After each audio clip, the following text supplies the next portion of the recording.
Hello everyone. So we will begin our study of quantum computing with learning quantum mechanics and the principles behind them. In this lecture we will review some of the mathematical principles that we will need along the way to learn quantum mechanics. Okay, so in this lecture we will learn about vector spaces.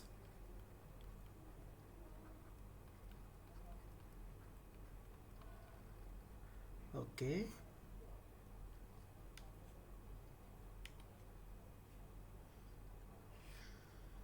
all right. So what are vector spaces? A vector space is a set of objects. A vector space is a set of objects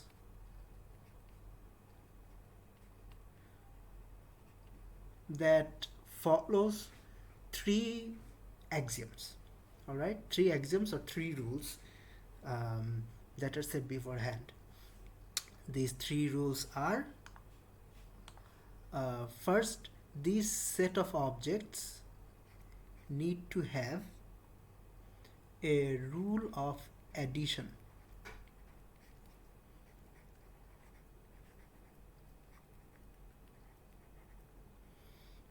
Secondly, they need to have a rule of scalar multiplication.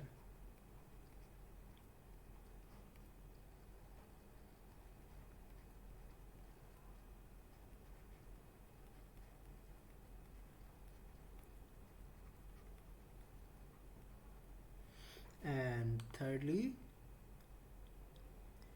they need to be they need to have closure under these two rules.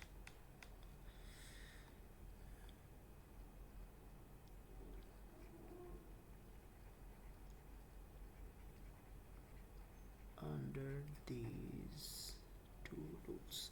So what does this mean? All right. Well, it will be best to explain this with an example.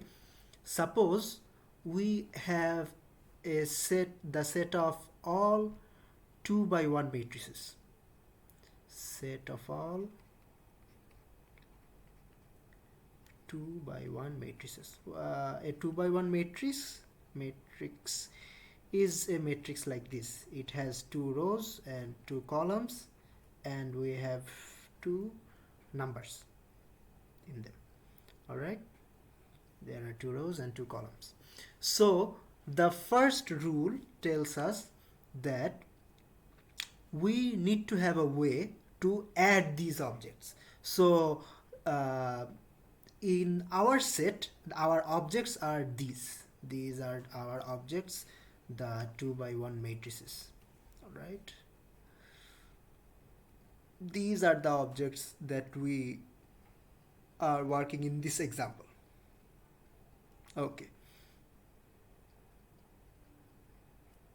so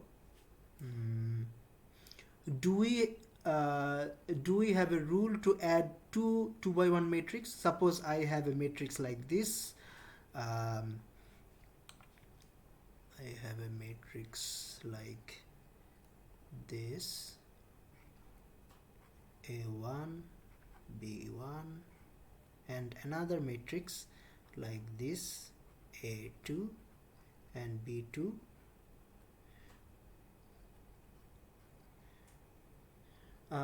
Do we know how to add these two? Yes, well, we have a rule of addition.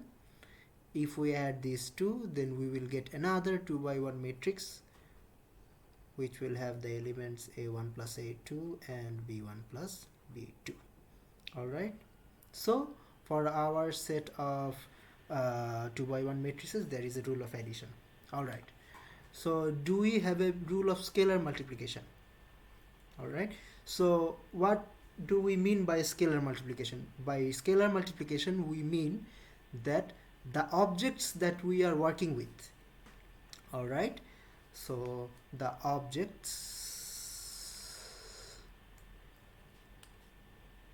that we are working with, we need a rule to multiply these objects with numbers. All right, there is a number, some number.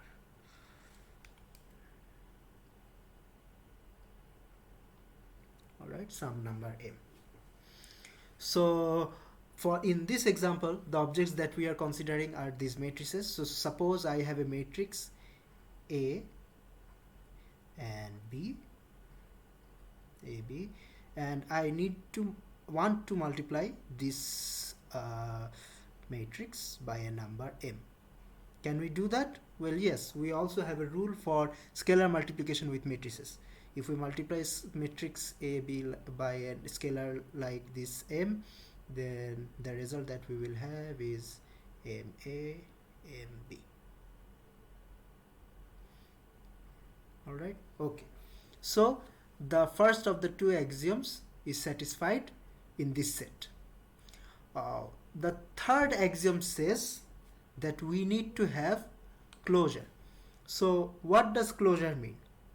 Closure means that we need to have closure under these two rules, this rule of addition and this rule of scalar multiplication. We say that a set is closed under addition if we suppose we take one element of that set and another element of that set, like in the first example we took a 2 by 1 column matrix into 2 by 1 column matrix A1 B1 and took another 2 by 1 column matrix A2 B2, and we add them, and after addition the object that we get, if it is the same type of object that we started with, all right, we started with 2 by 1 column matrices and the result is also a 2 by 1 column matrix, all right. If we get the same type of object that we started with, then we say that this set is closed under this operation. So the set of all 2 by 1 matrices is closed under addition. All right. Is the set of 2 by 1 column matrices closed under scalar multiplication? Well, yes. See, we started out with a 2 by 1 column matrix, and after scalar multiplication with this element, all right, with this m, the result is also a 2 by 1 column matrix. Okay, so after scalar multiplication the type didn't change. We are getting the same type of objects as we started out with, as we had in our set. So this is we say that the set of all 2 by 1 column matrices is closed under scalar multiplication. Well, basically that's it.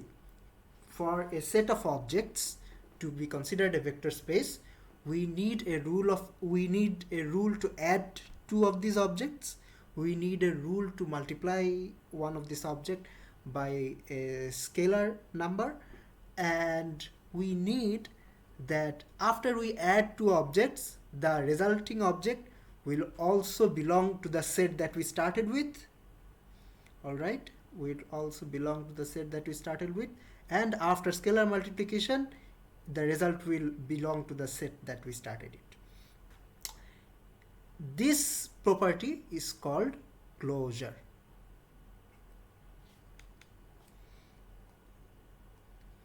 All right, closure. And we say that this set, this set is closed under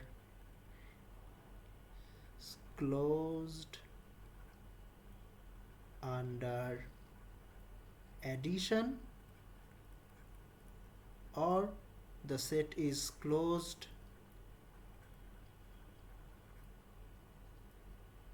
under multiplication.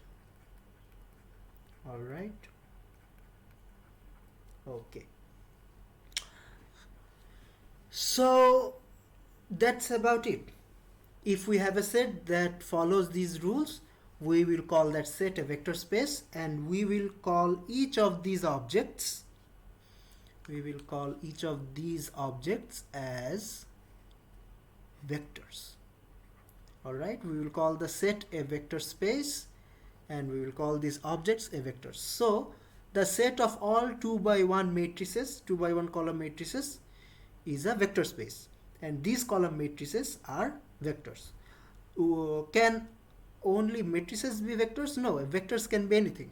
Suppose let's see another example.